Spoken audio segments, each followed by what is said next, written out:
Hi everybody, it's me, it's Dr. Kestler from Lorain County Community College. Welcome to today's video. We are in the middle of something kind of big with respect to the number of cases and some of the issues that are going around.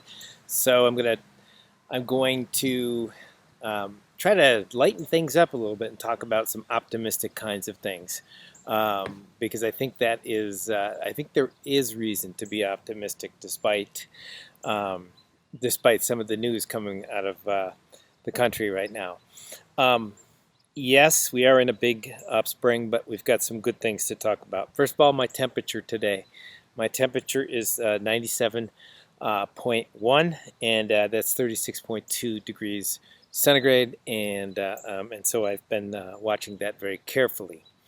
All right, so I wanna talk about how the virus gets in. The virus gets in, it has a relationship between a receptor, in this case it's the ACE2 receptor, and the spike protein. That's how it gets in. Once it's inside, it makes copies.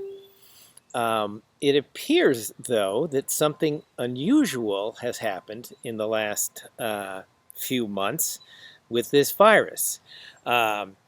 The virus has been studied, lots and lots and lots and lots and lots of data from all over the world, and we are noticing something about the spike protein. The spike protein is the receptor binding protein, the viral receptor binding protein, and that one, there is a mutation at amino acid number 614. 614 is just one of the there's a whole bunch of amino acids in the protein, and when you get to number 614, there is a change. If you take any of my classes, you know I love to say an expression: form equals function. This kind of a change, you're changing from aspartic acid to glycine. That's one out of many amino acids in this protein, and it may be producing some sort of a change with infectivity. Perhaps it is the infectiousness of this virus has changed, and maybe some other kinds of things. And it's really quite striking, the change, because if you look at January, the aspartic acid containing spike protein was virtually 100% of all the isolates that were isolated around the world. And then something happened. By the time we get to March, we see this new mutation, the glycine mutation, emerging and predominating, actually quite vigorously predominating.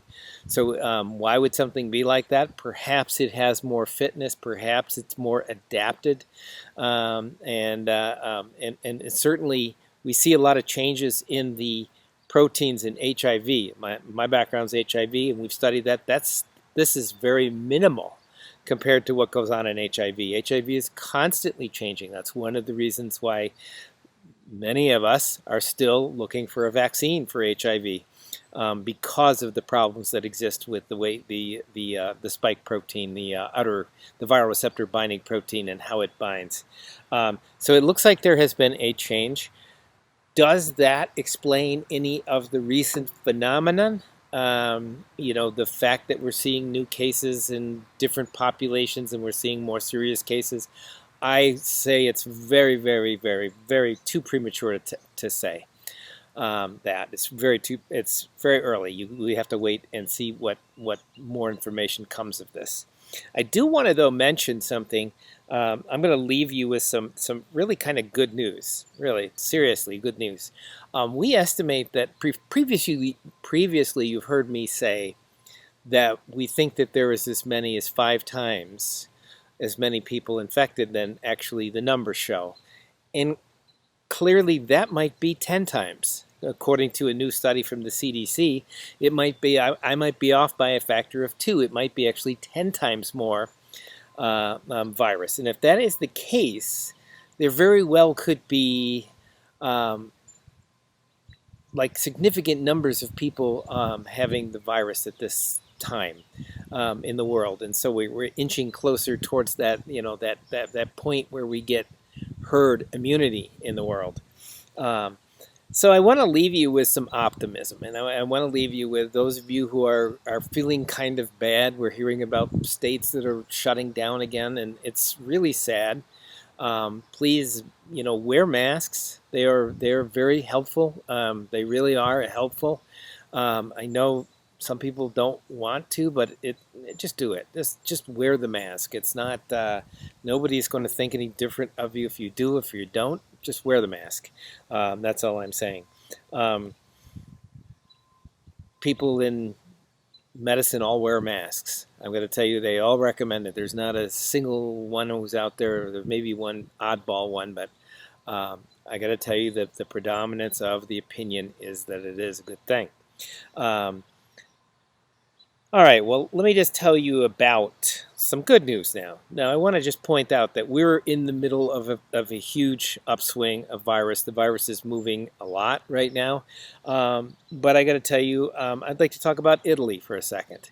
Italy is on the decline. That's good news, and it's been stable for weeks now. Italy has been stable since late May, very, very low.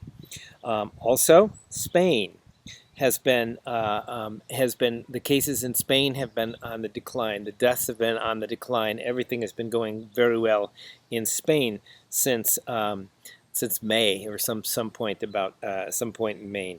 In New York, we have not seen cases.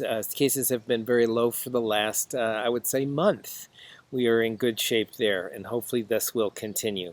And then finally, the best news of all is that there has not been a single case in China. I'm sorry, I shouldn't say that. That's incorrect.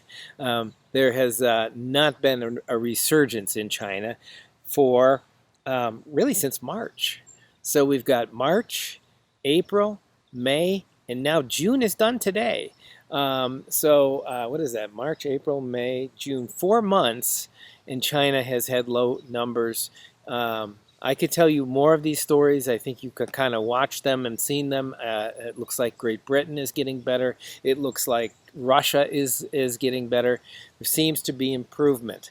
So hang with me. We are going to get through this. I think it is very important that we protect people who are vulnerable. And by the way, what we are learning is that some of the people who don't think they're vulnerable indeed are. And that is kind of the new news coming out of places like Texas right now. And so, hang in there, and everybody. We're going to get through this, and we'll get through it by being good to each other. And may you all persist like a lentivirus.